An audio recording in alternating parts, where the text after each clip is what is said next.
Deacons fall big time to Florida State 42-7.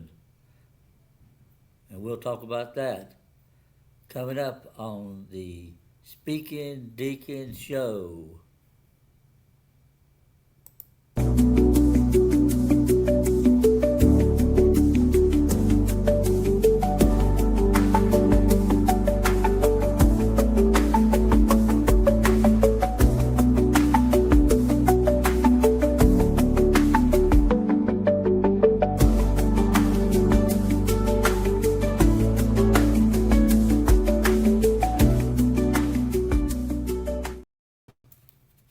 Welcome. I'm David Lawson. Other people know me on TikTok and other places as the American Hoochie Man. But we're all here on the Speaking Deacon Show for week 11. I was off for last week, and we didn't do that. I was a little bit under the weather. But anyway, I am back, and we are going to do a little bit of talking about recapping the Florida State Wake Forest game, and we'll talk about other games that were surprising in here. So let's just take you to, we'll get to Wake Forest and Florida State just a minute. But let's take a look at the scores from, recapping the scores from the ACC. UNC defeated Syracuse 27-10, as I predicted. Also, SMU beat Miami in overtime, 26-20, which I picked Miami. And also, Duke was at Clemson, and Duke kept up with Clemson and came and won at the end, 46-45. That was another loss at Memorial Stadium for Clemson. Third, I believe it's the third home loss they've got this year. I'll look at it when we go through the ACC standings. Then we had Louisville at Virginia Tech. The final score there was Louisville won that one.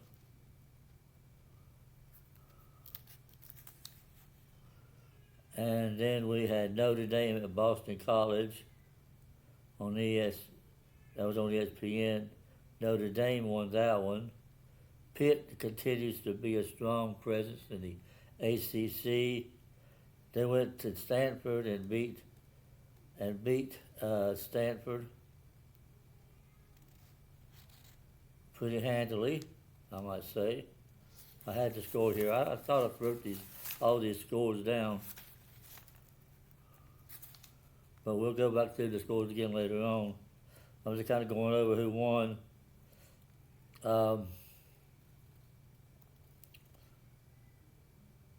Virginia was at Cal.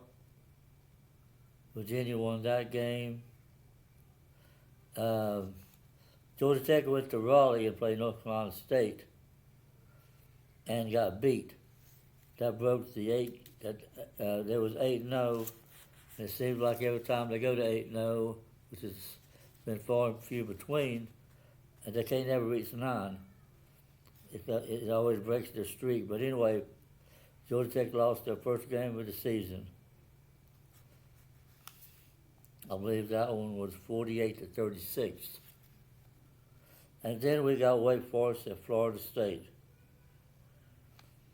Florida State just handled Wake Forest like they was the last place team in the conference.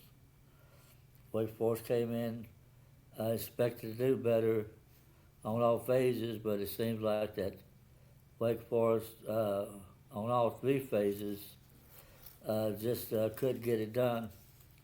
They had too many mistakes, commit too many penalties, fumbling the ball.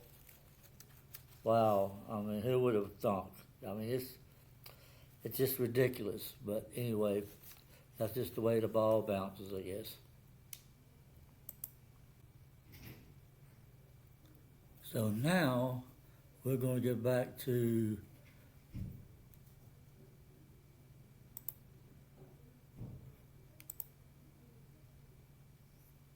the Deacons fall big time to Florida State, 42-7, and you know their next opponent is Virginia Tech. So let's get into that. So Florida State capitalized on Wake Forest's miscues with ruthless efficiency, turnovers, missed tackles, blown coverages, turned into touchdowns. So this game wasn't just a blowout; it was a masterclass in opportunism by the Seminoles of Florida State. Wake Forest errors weren't just costly; they were converted into points with surgical precision. Here's how it unfolded. Missed tackles and poor gap discipline. Wake's defense struggled to contain Florida State's rushing attack. Gavin Sawchuk and R. Pittman each broke through for short yardage touchdowns that were set up by missed tackles and poor lane integrity. Turnover trouble. While the box score doesn't show pick six or fumble returns, the field position flips after punts and stalled drives gave FSU short fields. They didn't need gifts. They didn't need gifts. They just needed a crack, and Wake gave them plenty. Then there was coverage in the breakdown. Deuce Robertson and Tommy Castellanos exploded soft zones and miscommunications. Okay, they exploited soft zones and miscommunications in the secondary. Castellanos' short completions turned into long gains thanks to Wake's inability to wrap up. Then the momentum killers. Wake's offense couldn't sustain drives. Multiple 3-and-outs and punts gave FSU repeated chances to reset the strike. The Deacons' longest drive barely crossed midfield before stalling. You had penalties that DeBarn Claiborne ran 30, 40 yards that was had to be called back because one of the Wake Forest offensive linemen, which I won't name, you can go and look at it yourself, kept committing. So should he still be in the game? No, they should have took him out, right? They should have put someone in there. So yeah, that was Jake Dicker's fault, like he said, and that was Robbie Zell's fault. And the longer you kept the defense on the field, the tighter they got. And you can't get momentum and control drives if you got to keep leaving the field and putting Florida State on the field. So the Sigma riff is the cost of a misstep. Every miscue is like a microphone dropped in silence. Every missed tackle or skip verse and the testimony. Florida State didn't just play, they preached. In Wake, they forgot the chorus. David,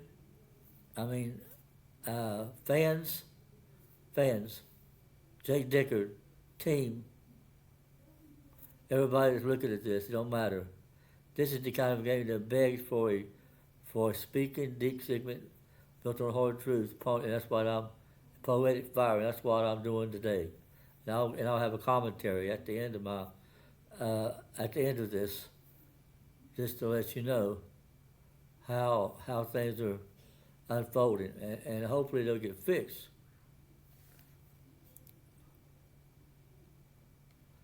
I said, the gun punch.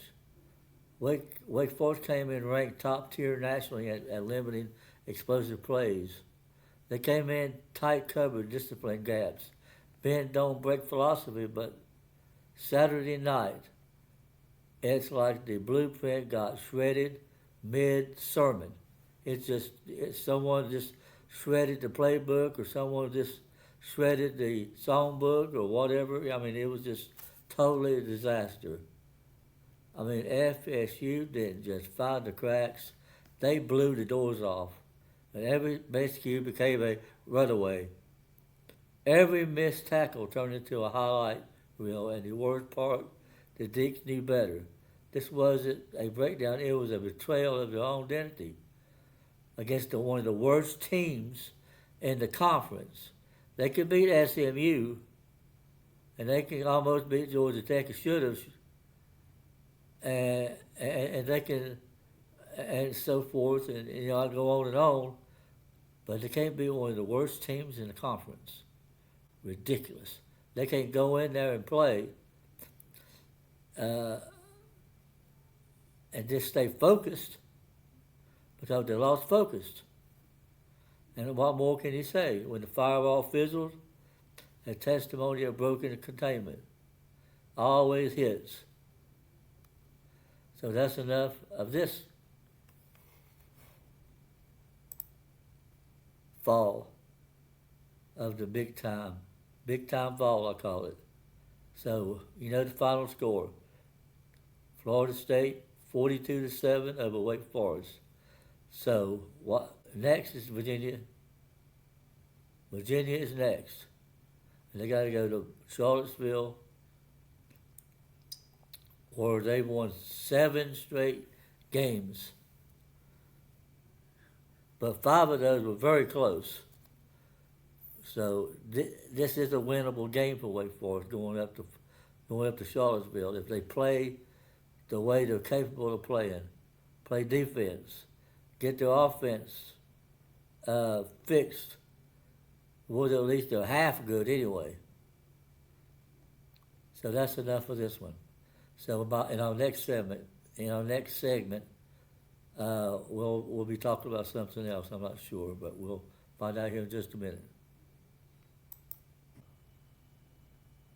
So now let's head to the Bigtime ACC Football Power Rankings post Week 10.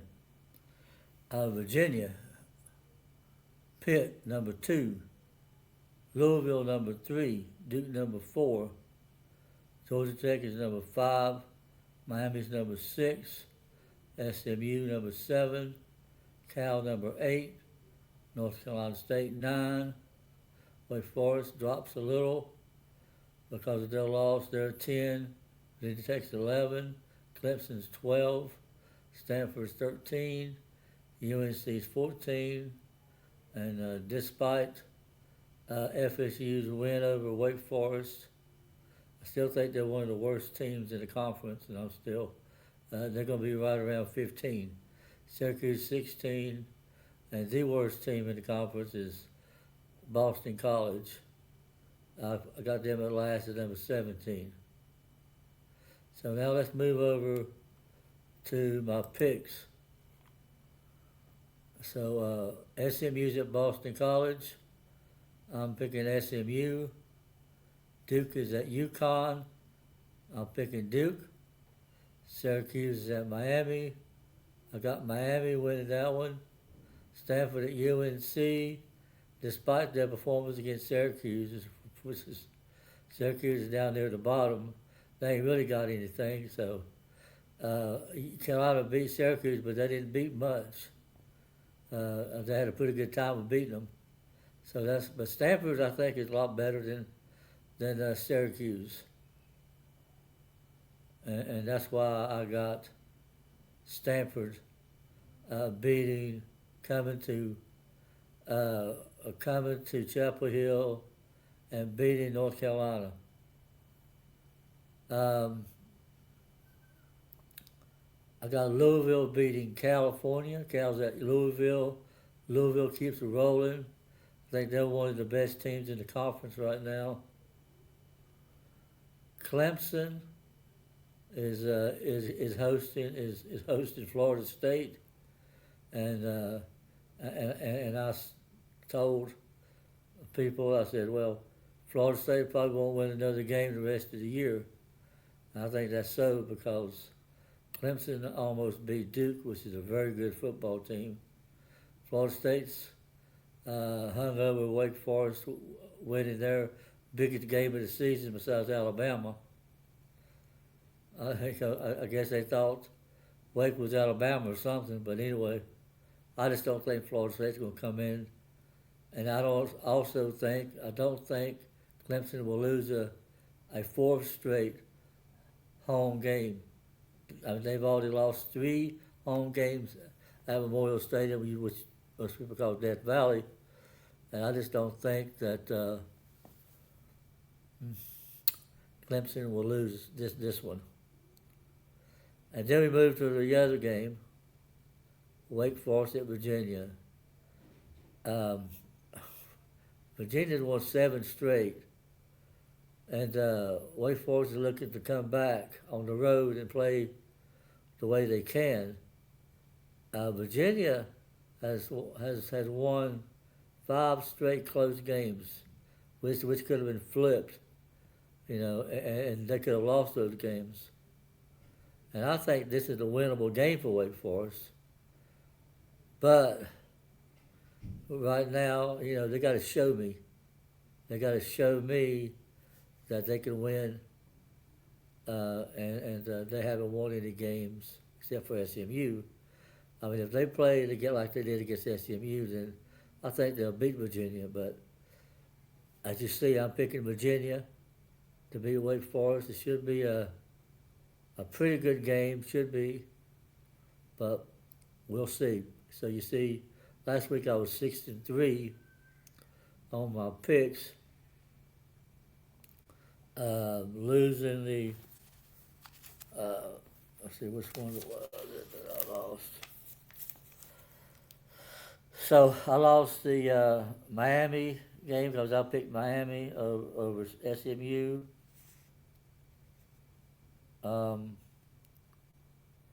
I picked Georgia Tech to beat North Carolina State. North Carolina State won. And I also picked Wake Forest over Florida State. So those were the 3 games. The rest of them were wins. There was 9 games last week. So that puts me at 71-29 for the season. So you see the bye teams, North Carolina State, Georgia Tech, Pitt, and Virginia Tech, they all got byes this week.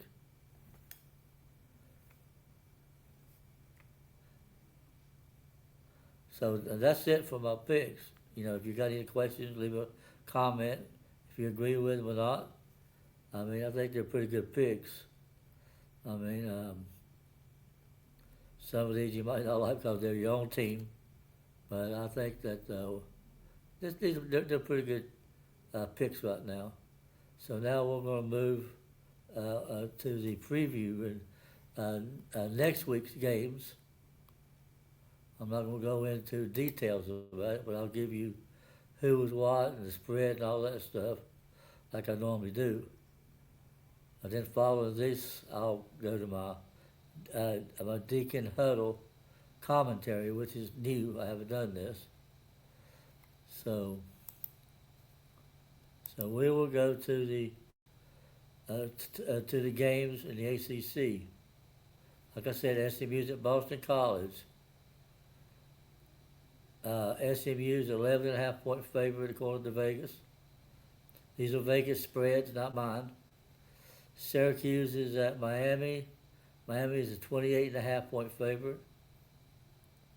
That'll be, by the way, the game between SMU and Boston College will be at 12 p.m. on the ACC network. And the Syracuse-Miami game will be 3:30 p.m. on ESPN, which I told you Miami has a 28.5-point spread. And then 3:30 p.m. on CBS Sports Network, it'll be Duke at UConn. And they got Duke at, well, the spread moved up to 9.5. It was 5.5. So Duke is moving up there. So, like I said, Duke should win this one. And Stanford at North Carolina. They got North Carolina 7.5-point favorite. I don't agree with that. I think Stanford will beat North Carolina. That's just my opinion. Stanford's better than their record. Their record is 3-4, and overall, and 2-4 in the ACC. But they're better than that. I mean, North Carolina's 3-5, and they're 1-5 in the ACC. Let me blow that up. I can't see that. Let's see.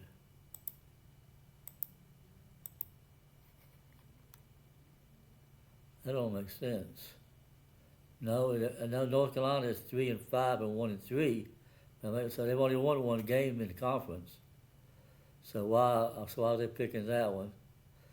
But anyway, that'll be on 4:30 p.m. on the CW network.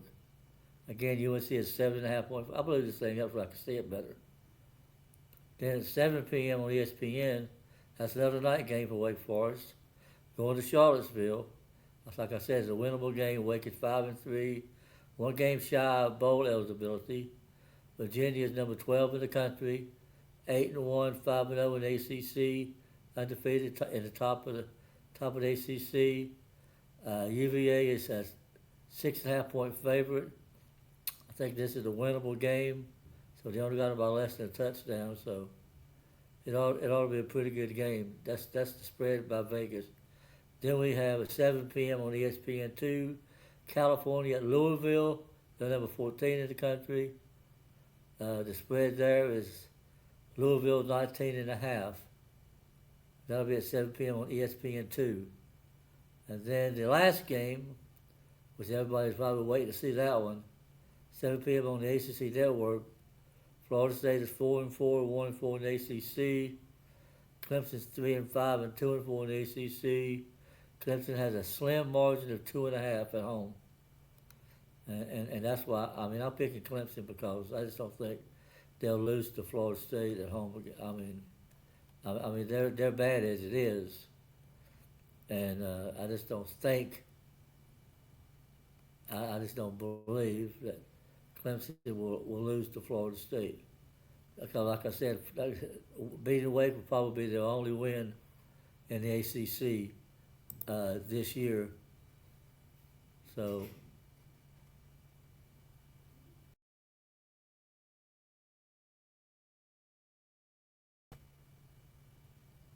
that's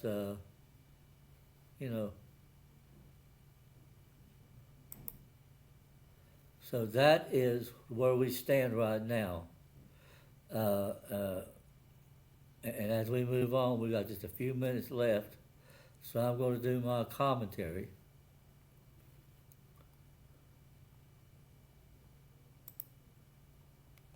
I'm going to remove these from the studio so that I can pull up my commentary.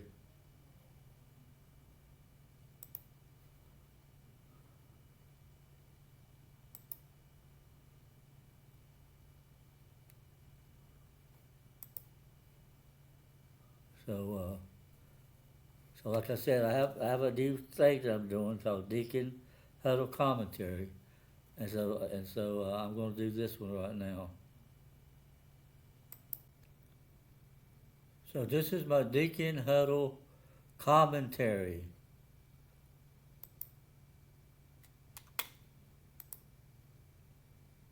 Thank you for joining me here. So we're going to talk about the fall of Wake Forest over Florida State and on for the rest of what needs to be done. And so, like I said, Wake Forest falls 42-7 to Florida State in their humbling Week 10 loss. Now they face Virginia, the ACC's hottest team, riding a 7-game win streak and undefeated in conference play. The Speaking DEACS show breaks it down to truth, fire, and legacy on the line. Deacon Huddle commentary from silence to revival. The mic was cold in Tallahassee, but the sermon ain't over.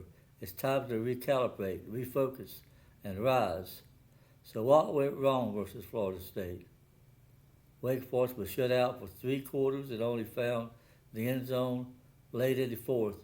Florida State scored 5 rushing touchdowns, exploiting missed tackles and poor gap discipline. Defensive identity lost. Wake entered the game ranked among the best at limited explosive plays. But FSU flipped the script. 14 points in each of the final 3 quarters with chunk plays and short fields turning miscues into touchdowns. Then there was an offensive breakdown. Wake's offense couldn't sustain drives. The run game stalled. The ACC game lacked rhythm, and the quarterback carousel didn't spark a revival. Only 7 points and 3 turnovers, multiple three and outs, a testimony muted by inefficiency. So what needs fixing? Ball security and penalties. Every fumble and a drop first. Every flag is a missed prayer. Wake must return to clean football, protect the ball, eliminate drive killers, and play discipline. Quarterback leadership. DEACS needs a voice, whether it's Robbie Ashford, or whether it's Deshaun Putty, or maybe they need to put in Stella Penzella. He's a good dual threat quarterback. And I think he's going to be a good one in the future. But whichever quarterback they decide to put in, they need to command the huddle and preach with precision. Then they need to rediscover defensive identity. The DEACS must return to their roots. Bend, don't break, swarm tackling, and shutting down explosive plays. The defense is the lantern. It must be relit. So next up, at Virginia, 8-1, 5-0 in the ACC. Virginia is the hottest ACC team right now in the league. At number 1, riding a 7-game win streak and undefeated in conference play. They've outscored opponents 328-200 and beat both the top 20 scoring offense. Quarterback Chandler Morris leads a balanced attack, while the Cavaliers' defense ranks top 50 nationally. They've beaten Cal, North Carolina, Miami. Every yard will be earned.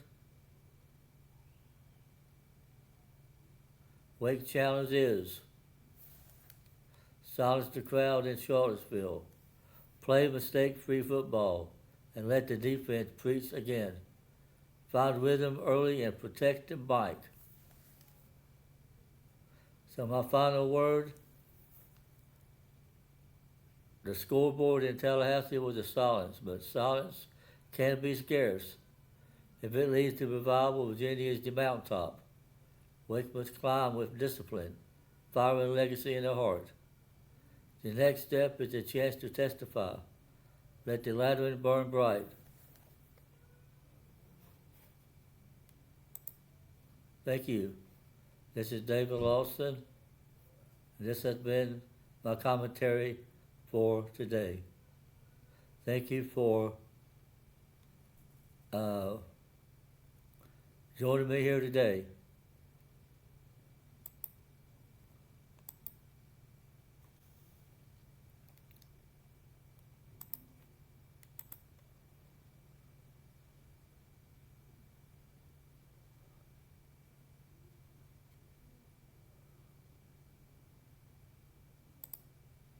Don't forget to join me on the Speaking Deacon Show every week on YouTube.